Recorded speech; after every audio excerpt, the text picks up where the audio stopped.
ಆಯ್ತು, ನೀವು 0 ರೈಟಿಂಗ್ ಅಲ್ಲಿ ಕೊಟ್ಟು ಸುಮ್ಮನೆ ಕೂತ್ರೆ ಏನು ಕೊಟ್ಟಿದ್ದು? 0 ಬರೆದು ಕೊಟ್ಟಿದ್ದೀರಲ್ಲ ಸರ್. ಮಾನ್ಯ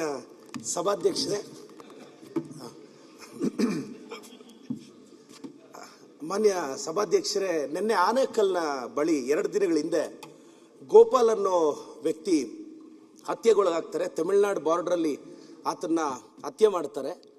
ನಂತರ ಅವ್ರ ಕುಟುಂಬದವ್ರು ಕಳೆದ 2 ದಿನಗಳಿಂದ ಆನೇಕಲ್ನ ಪೊಲೀಸ್ ಸ್ಟೇಷನ್ ಬಳಿ ಒಂದು ಸ್ಟ್ರೈಕ್ ಕೂತಿರ್ತಾರೆ. ನಿನ್ನೆ ಹೋಗಿ ಆ ಗೋಪಾಲ್ ಅನ್ನೋ ಕುಟುಂಬದವ್ರನ್ನ ಮಾತನಾಡಿ ಇವತ್ತು ಆ ಕುಟುಂಬಕ್ಕೆ ನ್ಯಾಯ ಸಿಗಬೇಕು ಅಂತ ನಾನು ಮಾನ್ಯ ಗೃಹ ಸಚಿವರಿಗೆ CID ತನಿಖೆಗೆ ದಯವಿಟ್ಟು ಈ ಗೋಪಾಲ್ ಹತ್ಯೆನ CID ತನಿಖೆ ಕೊಟ್ಟು, ಈಗಾಗಲೇ ಒಬ್ಬರನ್ನ ಅರೆಸ್ಟ್ ಮಾಡಿದ್ದಾರೆ, ಇನ್ನೂ 1-2 ಶಂಕಿತರಿದ್ದಾರೆ, ಅವ್ರನ್ನ ಆದಷ್ಟು ಬೇಗ ಅರೆಸ್ಟ್ ಮಾಡಬೇಕು ಅಂತ ನಾನು ಮಾನ್ಯ ಗೃಹ ಸಚಿವರಿಗೆ ಸರ್ ದಯವಿಟ್ಟು ಈ ಕೇಸನ್ನು CID ತನಿಖೆ ಕೊಡಿ ಅಂತ ನಾನು ರಿಕ್ವೆಸ್ಟ್ ಮಾಡ್ತೇನೆ ಸರ್.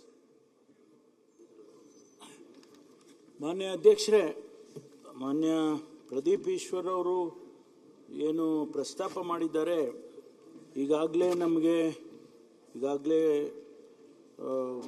ಪೊಲೀಸ್ನವರು ಕ್ರಮ ತಗೊಂಡಿದ್ದಾರೆ. ಒಬ್ಬರನ್ನು ಅರೆಸ್ಟ್ ಮಾಡಿ ಇನ್ನೂ ಮಿಕ್ಕವರನ್ನು ಹುಡುಕ್ತಾ ಇದ್ದಾರೆ. ಈ ಸಂದರ್ಭದಲ್ಲಿ ನಮಗೆ ಇನಿಷಿಯಲ್ ಆಗಿ ಏನು ಸಿಕ್ಕಿರ್ತಕ್ಕಂಥ ಮಾಹಿತಿ, ಇದರ ಆಧಾರದ ಮೇಲೆ ಈ ಕೇಸ್ನ CIDಗೆ ಕೊಡ್ತಕ್ಕಂಥದ್ದನ್ನು ನಾನು ಸೂಚನೆಯನ್ನು ಕೊಡ್ತೇನೆ. ಅದಕ್ಕೆ ತನಿಖೆ CIDಯಿಂದ ಮಾಡಿಸ್ತೇವೆ. ಧನ್ಯವಾದಗಳು ಸರ್. ಧನ್ಯವಾದಗಳು ಸಭಾಧ್ಯಕ್ಷರೇ. ಒಂದು ವರದಿ ಸಭೆ ಮುಂದಿಲ್ಲದ ಕಾಗದ ಪತ್ರಗಳು ಸನ್ಮಾನ್ಯ ಮುಖ್ಯಮಂತ್ರಿಗಳು. ಅಧ್ಯಕ್ಷರೇ, ಸನ್ಮಾನ್ಯ ಮುಖ್ಯಮಂತ್ರಿಗಳ ಹೆಸರಿನ ಮುಂದಿರುವ ಭಾರತ ಸಂವಿಧಾನ ಅನುಚ್ಛೇದ 243(1) ಮತ್ತು ವಾಯದ ಮೇರೆಗೆ 5ನೇ ರಾಜ್ಯ ಹಣಕಾಸು ಆಯೋಗದ 2026-2030 ರಾಜ್ಯದ ಸ್ಥಳೀಯ ಸಂಸ್ಥೆಗಳಿಗೆ ಅನುದಾನ ಹಂಚಿಕೆ ಕುರಿತಾದ 5ನೇ ರಾಜ್ಯ ಹಣಕಾಸು ಆಯೋಗದ ವರದಿ, ಗ್ರೇಟರ್ ಬೆಂಗಳೂರು ಪ್ರಾಧಿಕಾರ ಪ್ರದೇಶ ವ್ಯಾಪ್ತಿಯ ಬೆಂಗಳೂರು ಪಶ್ಚಿಮ, ದಕ್ಷಿಣ, ಉತ್ತರ, ಪೂರ್ವ ಮತ್ತು ಕೇಂದ್ರ ನಗರ ಪಾಲಿಕೆಗಳ ವರದಿಗಳನ್ನು ಸಭೆಯ ಮುಂದೆ ಮಂಡಿಸುತ್ತಿದ್ದೇನೆ. ಈಗ ವಿಧೇಯಕ ಮಂಡಿಸುವುದಿದೆ. ಮುಖ್ಯಮಂತ್ರಿ ಪ್ರಸ್ತಾವ ಮಂಡಿಸುವುದು.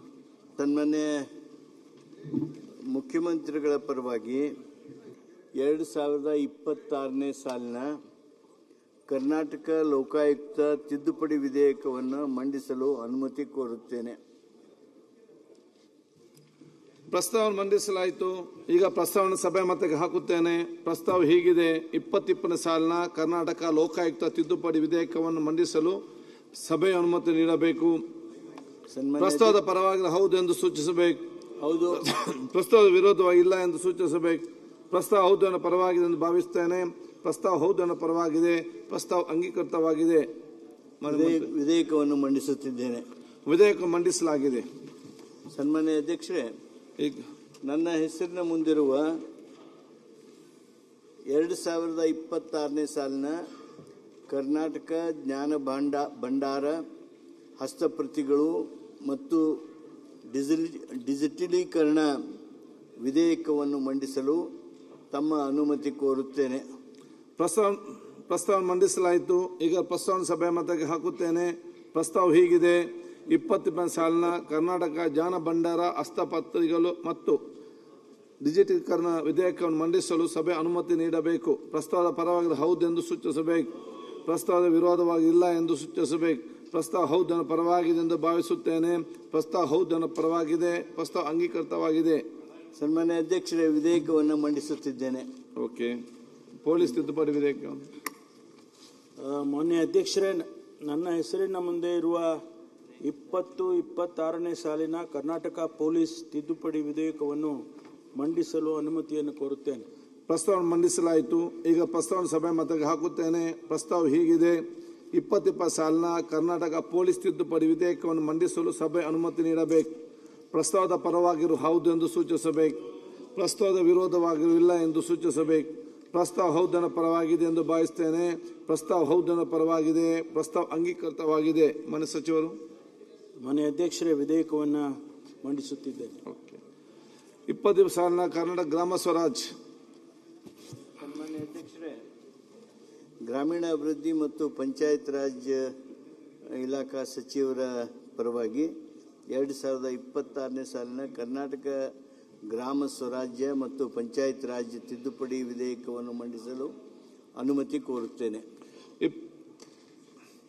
ಪ್ರಸ್ತಾವ ಹೀಗಿದೆ.